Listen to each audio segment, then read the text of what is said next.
ഭൂമി ഇടപാട് കേസിൽ ജാർഖണ്ഡ് മുഖ്യമന്ത്രി ഹേമന്ത് സോറന് വീണ്ടും ഇഡി സമൻസ് അയച്ചു. ജനുവരി 27-നും 31-നും ഇടയിൽ ചോദ്യം ചെയ്യലിന് ഹാജരാകാൻ ആവശ്യപ്പെട്ടാണ് സമൻസ്. നേരത്തെ ഹേമന്ത് സോറനെ ഇഡി 7 മണിക്കൂർ ചോദ്യം ചെയ്തിരുന്നു. അരവിന്ദ് നൽകും വാർത്തയുടെ കൂടുതൽ വിവരങ്ങൾ. അരവിന്ദ്, കഴിഞ്ഞ ദിവസം ഹേമന്ത് സോറന്റെ വസതിയിൽ വെച്ച് ഏറെ നേരം, ഏകദേശം 7 മണിക്കൂറോളമാണ് ഹേമന്ത് സോറനെ ചോദ്യം ചെയ്തത്. ഈ ചോദ്യം ചെയ്യലിൽ നിന്ന് ലഭിച്ച വിവരങ്ങളിൽ കൂടുതൽ വ്യക്തത നേടുന്നതിന്റെ ഭാഗമായിട്ടാണ് വീണ്ടും സമൻസ് അയച്ചിരിക്കുന്നത്.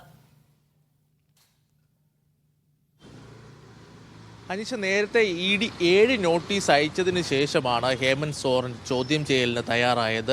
കഴിഞ്ഞ ദിവസങ്ങളിൽ 7 മണിക്കൂറോളം തൻ്റെ ഔദ്യോഗിക വസതിയിൽ വച്ച് ഹേമന്ത് സോറനെ ഇഡി ചോദ്യം ചെയ്തിരുന്നു. അന്ന് തന്നെ ഇഡി വ്യക്തമാക്കിയത് ഹേമന്ത് സോറനെ വീണ്ടും ചോദ്യം ചെയ്യലിന് വിളിപ്പിക്കുമെന്നാണ്. ഇതിൻ്റെ ഭാഗമായാണ് ഇപ്പോൾ ഹേമന്ത് സോറന് വീണ്ടും ഇഡി സമൻസ് അയച്ചിരിക്കുന്നത്. ഈ മാസം 27-നും 31-നും ഇടയിൽ ചോദ്യം ചെയ്യലിന് ഹാജരാകണമെന്നാണ് ഹേമന്ത് സോറനോട് ആവശ്യപ്പെട്ടിരിക്കുന്നത്.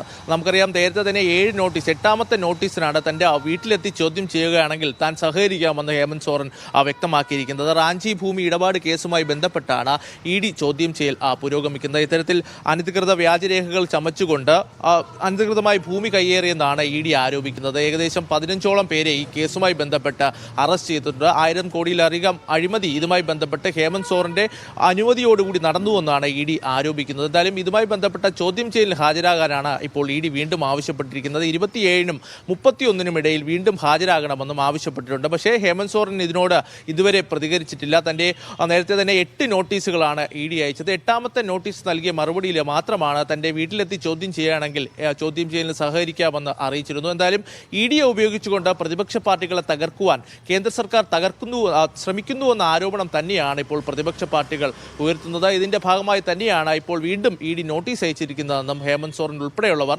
ആരോപിക്കുന്നുണ്ട്. എന്തായാലും 27-നും 31-നും ഇടയിൽ ചോദ്യം ചെയ്യലിന് ഹാജരാകാൻ ആവശ്യപ്പെട്ടാണ് ഇഡി ഇപ്പോൾ സമൻസ് അയച്ചിരിക്കുന്നത്.